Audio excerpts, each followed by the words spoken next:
What's up, guys? Welcome back to Lion Mark TV. Mark here with another exciting, delighting, and much interesting video here on the channel. This one is from P2B at the Labour Party retreat in Abuja. The entire speech he gave there will really amaze you, and yes, you feel really motivated. But first of all, I want to urge you that if you know you haven't collected your PVC, please just do so well to go get your PVC, because yes, the right time is coming very soon. Campaign will officially start all around the country, and yes, we'll get ready to vote the right person. Don't forget to subscribe. This clips belongs to Symphony.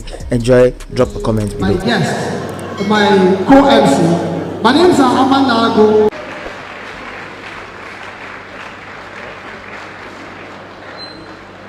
Please be seated, please. First, let me sincerely apologize that I came in here before this event started. It was not my fault. However, I take responsibility for it. Somebody said, I will call you to know when you're going to come. I left UK last night, arrived Lagos this morning, took the very first flight by 6:30, arrived Abuja by 8. And when I arrived by 8, I called someone and said, when you're ready, tell me I'll be here. And I kept saying, are we ready? We are going to start. But that I own up, I was late. I sincerely apologize. Number two is that this is a retreat organized by Labour and Labour Party. My job here is to listen, because it will be one of the most disappointing and grave damage to Nigerian existence if Labour goes through this effort and supports somebody to lead this country and it fails. God forbid. So for me, I want to listen. I want to take note. That note is more important to me than anything. I don't want to tell you people any idea. I want to listen to you. My job is to listen, so that you don't go there and start giving them excuse. Because what we are used to in this country is for people to go into office and start saying what they saw when they get in there. I don't want to see anything when I get in there. I want to hear it now, so I know what to do when I get in there.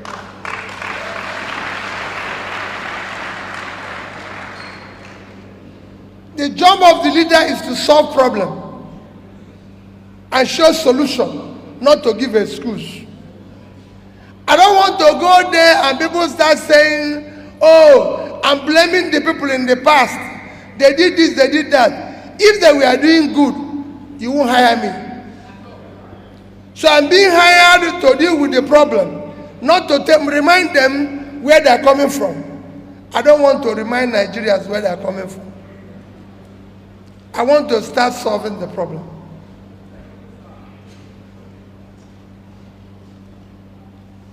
I listened to the president. I listened to Falana.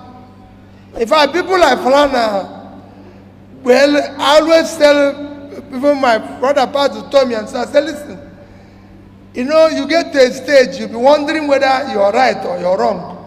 Because how can you be speaking like this and nothing is happening? Even my only two, where I go to my house, my wife would tell me, just drop everything about GDP outside. Come inside this house and eat so that we can have peace. Because at the time you answer yourself, what is wrong with this country? ASU is on strike for 7 months. I'm not making a speech, but at that 7 months, you might not know, the committee which ASU is strike and the issues that were on strike is since 2009. It is not today. They've actually done so many strikes about this issue. From 2010, they've been striking. They were strike about this issue while I was governor. I remember very well because I was dealing with it as a governor in Anambra State University. And even I recall since then, what they were demanding was about just about 1 or 1.3 trillion, something like that. You mean Nigeria cannot pay that over the past 12 years? Come on. Our oil today, they mention it here as being stolen. Oil is not sweet you put in your pocket. It's not a grocery. For you to steal oil, a ship must come into your territory. Navy must approve the ship to come into your territory. Otherwise, it's war. So who is approving that? Who is stealing the oil? How much are we talking? 1.3 trillion. We are the only oil producing country, the only OPEC country that is not meeting up its quota. Apart from Venezuela that is on strike, that is on sanction. Because of sanction, every other person is actually asking to produce more. We are not meeting our own. To show you the amount of money as is dealing in all throughout the month of July, our oil production, our quota is 1.8 million per day. Throughout that month, our production, a level was 1,083,000 barrels. That means we were lacking every single day 717 barrels from our own authorized quota. If you tabulate that, it came to 22 in the month, it came to 22,227,000 thereabout. Oil on the average sold in July, you can use an average of 110. I've said it everywhere. Multiply with that number, you have $2,445,000,000. Official rate of dollar is 410. My rate and your rate is 690. 690. 690. If you put 410 and 690, it will give you 1,100. Divide it into 2, so we can get the average. So average is 550. If you multiply 550 with $2,445,000,000, it will give you $1,344,750,000,000. That will solve us strike. 1 month. That is 1 month still, what we didn't do in 1 month. 1 month. 1 month, this thing will end. That's 1 month. And they continue other months. There's something wrong. And it is time we confront it. My dear people, I'm here to listen. Learning and listening is a critical component of leadership. I succeeded in Anambra State because I learned and listened to people who know. I'm happy that Falana is there. He will tell you, even though he's still accusing me for not paying his fees, he knows that I cannot pay fees. That's my problem. But he's not the only person. Last night, I showed somebody in the plane. I said to him, my head of service is a fantastic civil servant.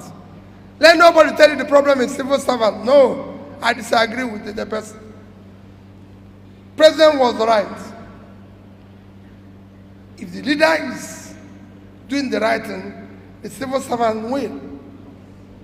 My head of service, Ngozi Melifong, everybody knows that, a daughter of a respected judge in this country, wonderful woman. When he was my head of service, every single day he comes to my office to cry and tell me, no, people are not happy with you. And I kept saying, Sister Ngozi, I never promised anybody happiness. But I can tell you, 2 weeks ago he wrote something he wanted to publish. It will eventually be published. Peter Obi, stinginess as a development strategy.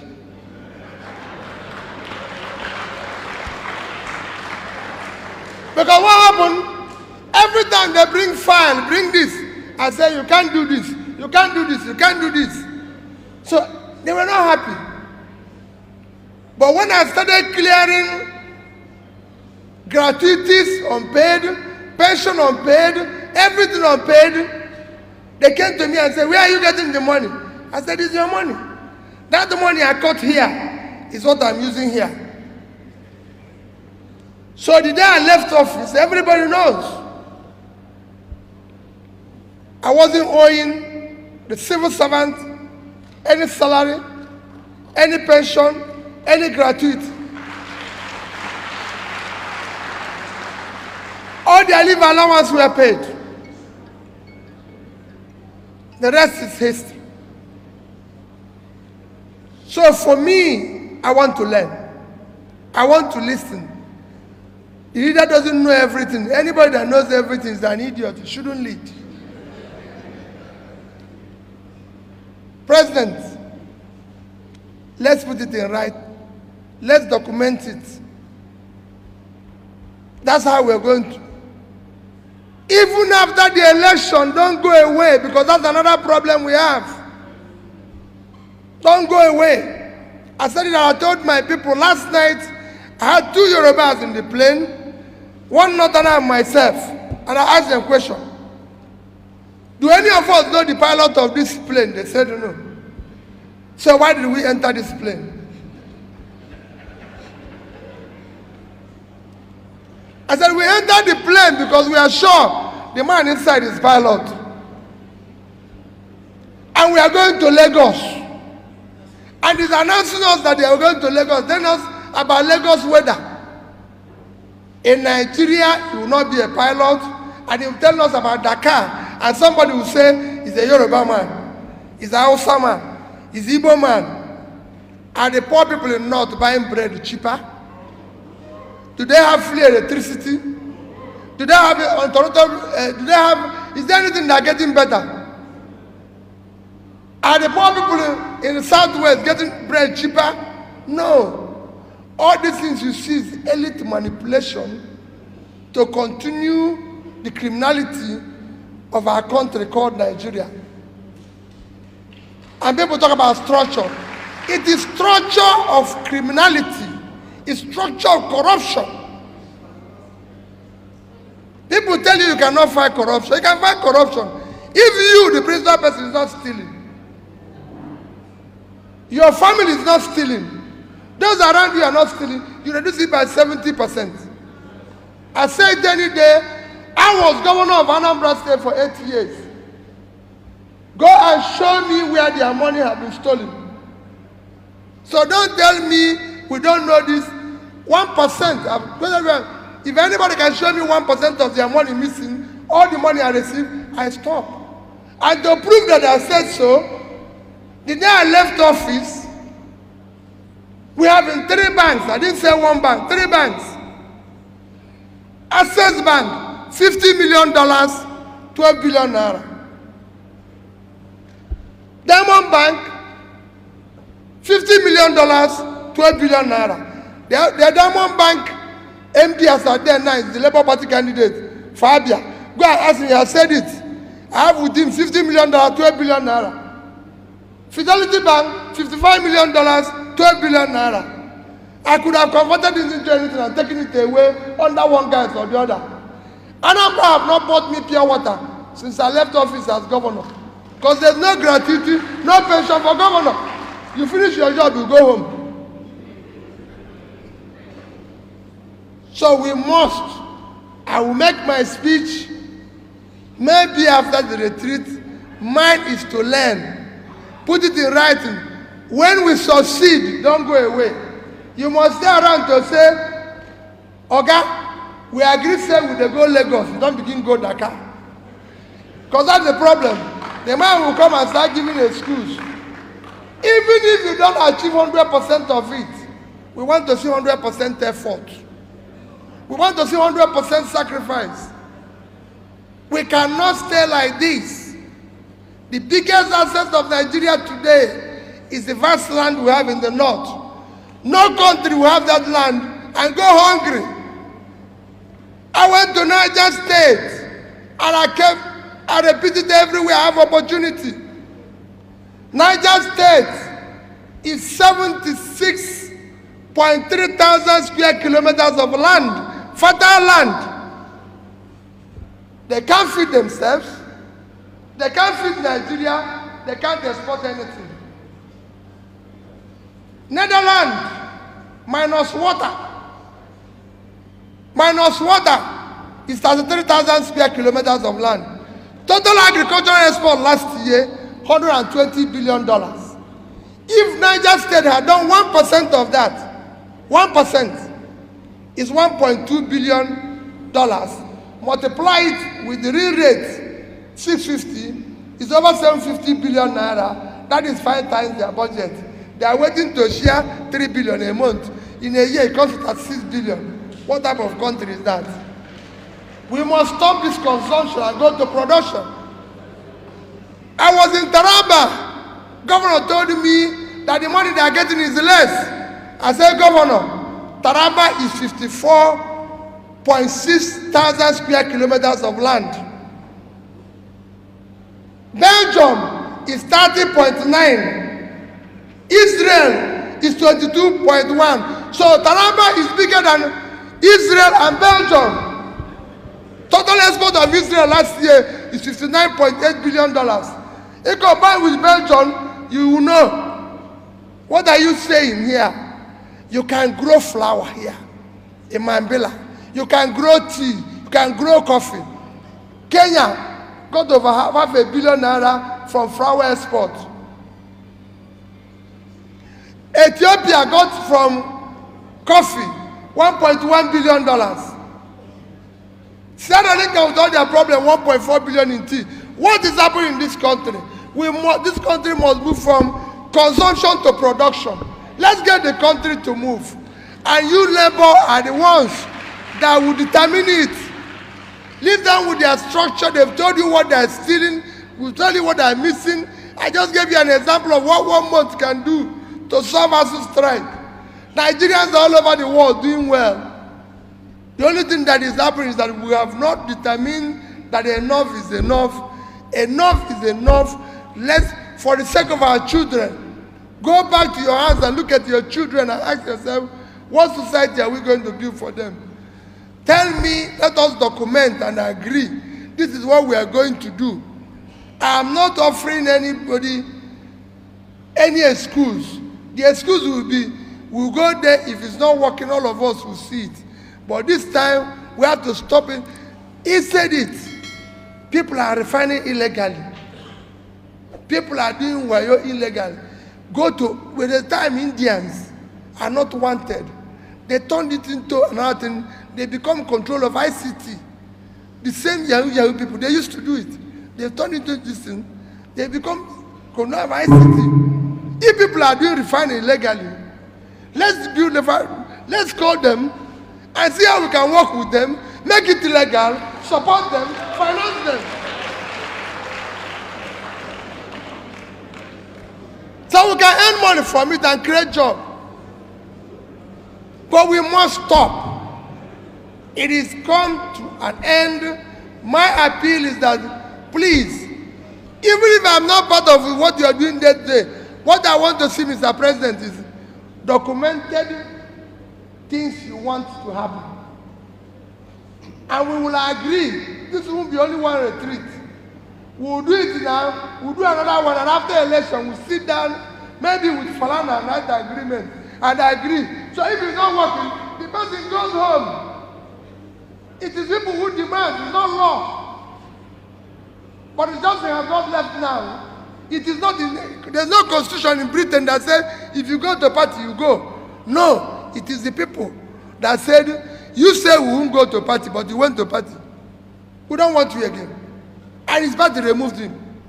It must start here. It must start here. When people don't want to, they go home. You must not stay. Election next year will not be based on ethnicity. We've had it before.